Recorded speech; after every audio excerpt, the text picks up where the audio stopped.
Welcome to part two of romance, and let's jump right back in. Let's talk about the key elements of a romantic relationship. One of the, well, actually, the very first element is perception. You have to perceive the other person in order to have a romantic relationship, and they have to perceive you. And this perception can occur in multiple ways. It can occur because of work, it could occur because of a party, but basically you have to have a perception of each other in order to begin a relationship. It can even occur online. Diversity. Now, I went to part of junior high and high school in Alaska, and up there are villages that are very remote, and they might have as few as 50 people living there. When those individuals living in that village decide they want to have a romantic relationship, what is the diversity they have? Probably very limited. There's only so many people there and they only encounter so many, and you have to be flown in and out by an airplane. So the diversity for a romantic relationship is not there. However, if you go somewhere like Los Angeles or New York with millions of people, the diversity becomes endless. There's so many diversities that you might have a hard time finding a relationship because it is too diverse. So diversity does become one of those elements. It can be limited, it can be a lot. It all impacts how we develop those romantic relationships. Diversity kind of falls easily into choice. And this can also be reflective of our personalities. If you're an introvert and you really limit your sphere of influence and the people that you let around you, you may not have that wide of choice of romantic partners because you're not encountering a lot of people. This isn't necessarily bad because the people you are letting into your sphere are people that you trust and people that you have a connection with. So starting a romantic relationship within them or within that sphere of influence isn't going to be as threatening, and you might find you have a better connection. Meanwhile, if you're an outgoing person that goes to all the parties and goes to all the social events, all the dances, your choice could be really expanded. And again, this could be a good thing or a bad thing because you have so many choices, you may have a hard time with the commitment aspect of it. Or you may have trouble with other elements. Leading to that next element, commitment. Within a relationship, especially a romantic one, there needs to be commitment in order to move the relationship forward. Without that commitment, it easily falls apart. Next is tensions or relationships dialectics. And in this, what we're talking about is how each person responds and interacts to tensions. Because as we mentioned before, in all relationships, they are dynamic and there will be tension at some point. And how you handle it will become an element of if a relationship is successful, especially the romantic one. Finally, communication. Communication will impact how we express ourselves, how we're able to hear others. We're able to take that phenomenological approach of taking the perception of the other person and bringing that in. Romantic attraction also requires proximity. Now, this has changed a little bit. It used to be you had to be kind of close geographically to fall in love with a person, to have a romantic relationship and all this. But we're finding that we can actually have proximity through the internet, that we can have proximity through social media. So it's more of, goes back to that perception part. Proximity benefits a relationship because you get to know each other or spend time with each other. Finally, how physical attraction does play a part in our romances and our loves. You know, it's a beauty is a feel-good effect, and beauty is eye of the beholder. And so for that purpose, if that person embodies some of the beauty that you seek, both physically and internally, you become a better match. So that way you become matched up. You'll also hear, which you can discuss if you want later on, the theory that we are attracted to people that are in this similar attractiveness range as ourselves. And if we were to place ourselves on a scale of 1 to 10, 4 and 5s tend to be with 4 and 5s, and 10s are with 10s.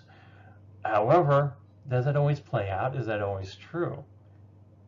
What are your thoughts on that? Romantic attraction includes similarities. It's nice to have something to talk about in a romantic relationship. It's nice to share interests. Music is a huge one. Even food. I mean, if we share similarity of we both really like Tex-Mex food, well, that helps, doesn't it? Or if we all really enjoy Dairy Q ice cream afterwards, that gives us another reason to bond together. And finally, there's the reciprocal liking. You know, if a person hates us, it's hard to have a romantic relationship with them. If we hate a person, it's hard to have a romantic relationship with them. But if we both like each other, romance becomes much easier and occurs on a more frequent basis.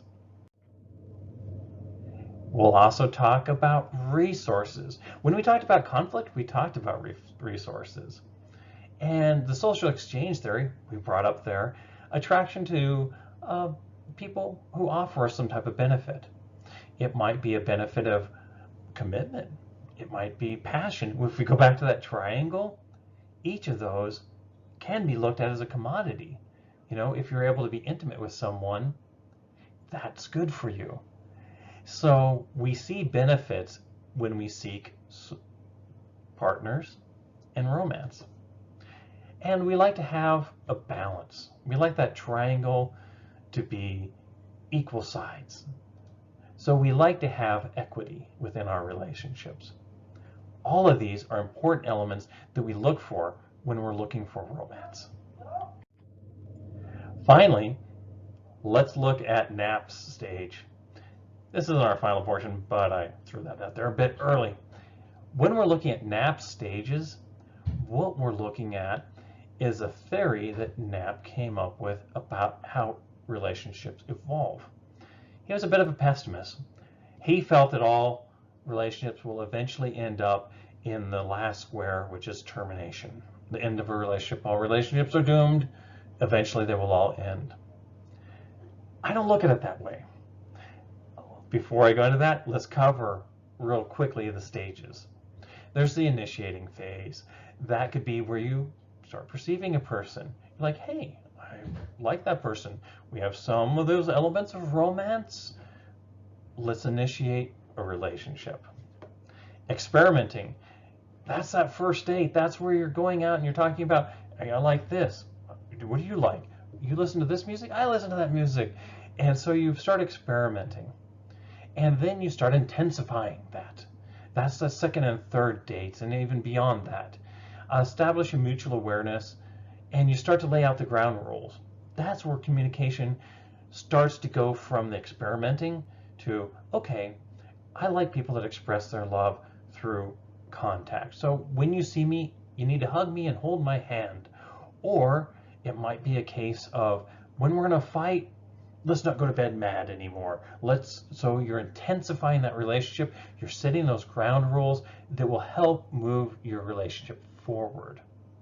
Integrating. That's when you stop showing up as Brad and instead you start showing up as Brad and Laura. Or you start showing up in locations and you're identified with each other. You become a couple. And you make the relationship unique. Finally, there's the bonding. That's becoming the Facebook official. It may be getting married. It's the formal recognition through a public ritual that says, hey, we are a couple. That's your upslope. Now your downslope, differentiating. You stop trying to be us and you try to regain that I, and you aren't no longer shared identity with the individual. So you start differentiating.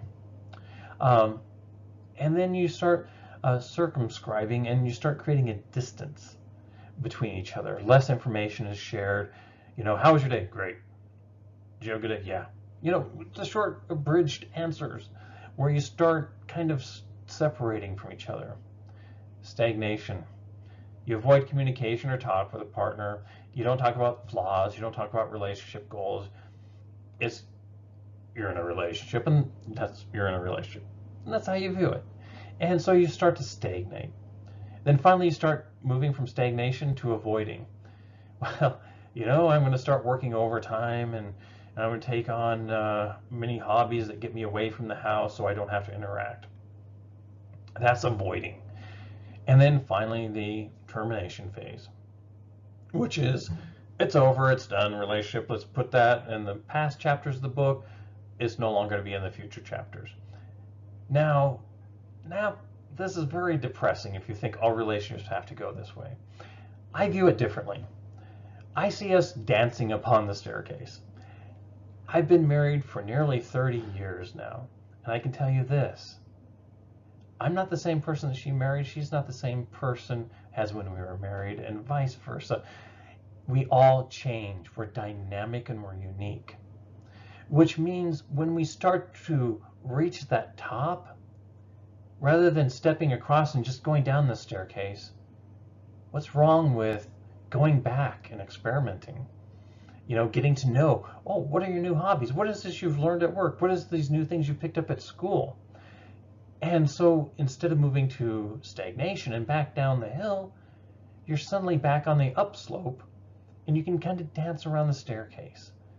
And that's why you hear people getting, they marry again, reaffirmation of their vows, things of that variety. It's a case of where they've gone through a portion of life, and rather than going downhill, they've reinvigorated it and brought it back up, and now they're dancing on the staircase. Maintaining strategies. These are all things that really help us maintain our relationships. Being positive about those relationships. Self-fulfilling prophecies, as we talked about many chapters ago, comes up here. If you think negatively about your spouse, you're going to project that upon them and find ways to have that occur. So if you remain positive about a relationship, that helps a relationship.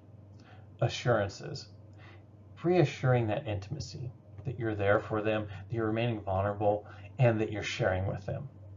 Sharing tasks. That goes back to, are we in equal relationships where we're both committing and there's a positive resource going on here? Acceptance. Accept your spouse or your partner through those different cycles, so that way you're remaining accepting of who they are becoming. Self-disclosure. Let it know who you are and how you're changing and who you're becoming. Relationship talks. I know these are difficult to have. No one likes to sit down. Let's talk about the relationship. It's kind of like when your boss says, "Hey, I want to talk to you Friday about your work performance," and it's Monday. You just stress about it. But relationship talks are important. Relationship talks where you're expressing how you feel things are going, where you're addressing these strategies. Are you always negative toward me, or are you always positive towards me? And you can talk about these different strategies in that relationship talk. Finally, social networks.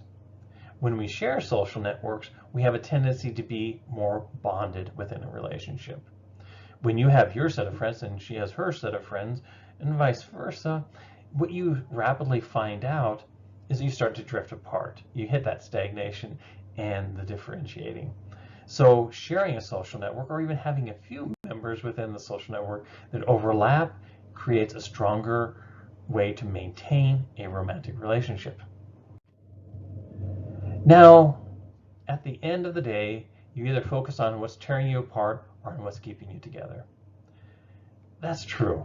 When we really start looking at whether to maintain a relationship or whether to end a relationship, a lot of it comes down to that. Are you still in love with your partner? Remember, you define love personally, so you have to decide if that is true love to you. Or is it just you have this physical passion? What exactly is bringing you together, and can you still feel that love? Is your relationship equitable? Has it came down to where initially you were sharing tasks around the house? You were sharing the burden of the children, you were sharing all this, and suddenly that person is withdrawn from the relationship, and so they're no longer contributing to it. And in that case, you might start looking at, well, maybe going separate ways is easier than staying together. Do you and your partner share values? Have your values changed over time? Have you encountered different influences? Um, has you grown older, become more stubborn or more free-minded? You have to look at how you are changing and the dynamic aspects of who you are, and have you changed together or have you changed differently? And if what brought you together is no longer there, do you want to maintain that relationship? Is there still that love? Is there still that equity? So you start to look at that. Do your family and friends support the relationship? Did they ever? Is there a change and is there a reason for the change? Now this can be difficult because you're talking about your sphere of influence, and some couples get together and their families never wanted them together, but it works because all the other elements really bond them together. Or it might be they embraced the relationship early on and now they're against it, and so every time you're apart, they're trying to tear you apart. Is there a reason for that change? Is there a good reason for it? You have to look at that. That will help you decide whether you're going to maintain a relationship. There's also the dark side, betrayal. As we spoke about the sphere of influence, when you have a betrayal on that innermost circle of influence, it hurts the most. When someone talks bad about you and they know you're the best and they say rotten, terrible things about you, that hurts the most. And for that reason, that is a dark side of it. If you find someone that's gaslighting and just tearing you down and making you feel horrible, it's a form of betrayal. And that is one of the reasons why many relationships do end. Sexual infidelity, don't we really need to talk about it? Because we do know that that is one of the most dangerous forms of betrayal there is. And so you have to look at that. And you also have to decide what is exactly infidelity. Is it texting? Is it sexting? Is it a kiss? Is it a hug? You almost have to keep up that communication and decide if that is going to be a violation for you and what level is a violation. A deception is a person not who they say they are. Are they always wearing that mask around you and you never see the authentic self? Are they manipulating you? Are they deceiving you? Are they controlling you? All those are dark sides of romance that can lead to the end of a romance. Jealousy is a combination of negative emotions and romantic relationship, primarily anger, fear, and sadness. And jealousy can be based on the person who's feeling jealous or the actions of the person that's causing the jealousy. Is a person projecting? In other words, they don't feel that they feel they are attracted to other people, so they, rather than say they projected it upon you, and thus they say they're jealous of you doing this. Meanwhile, it's really them that's violating that relationship. Past relationships carrying over. Someone's been harmed in a relationship, they might be more easily to turn to jealousy because they had a relationship terminate negatively. Relationship intrusions. The violation of one's privacy. We see this in all the movies, where they put a tracking device on the cell phone, or they're unlocking your phone to read your texts, things of that variety. Those can be very controlling and manipulative behaviors that can cause the breakdown of a relationship. Now, when we talk about violence, I always feel violence absolutely should be part of the ending of a relationship. And this is a guy that kind of looks at the different abusive nature within a relationship that can occur. the inner thoughts and feelings that you have. If you feel afraid of your partner, if you avoid topics of fear, of anger of your partner, if you can't do right around them, believe that you deserve to be hurt or mistreated, wonder if you're one who's crazy, the gaslighting aspect that we talked about earlier, or if you feel helpless and numb around them. Does your partner humiliate you, criticize you, and put you down? Ignore, put down your opinions or accomplishments? Blame you for their abusive behavior?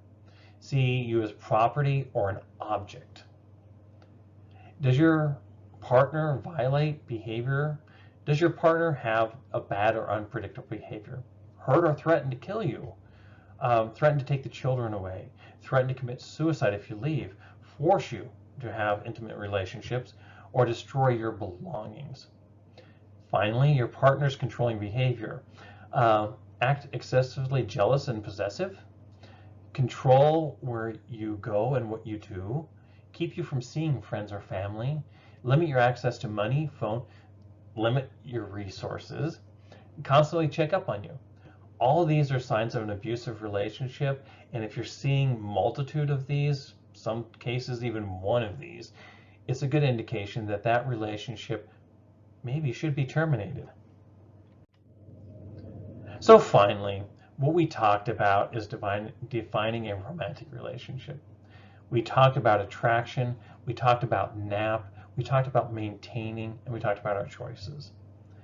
Now, what I'd like for you to do at this point is down below, go ahead and talk about maybe your experience on one of NAP's stages. You know, how you met your partner, or how another relationship ended, anything aspect of it, or what you find important in a relationship. All those are great topics to talk about. When we move into families, I'm actually going to try to get my wife in here because we talk about family stories, and she shares one of the best family stories that I can't do justice to. So hopefully I'll get her in here. I'll see you on the discussion board. See you Wednesday. Have a great weekend. Talk to you later.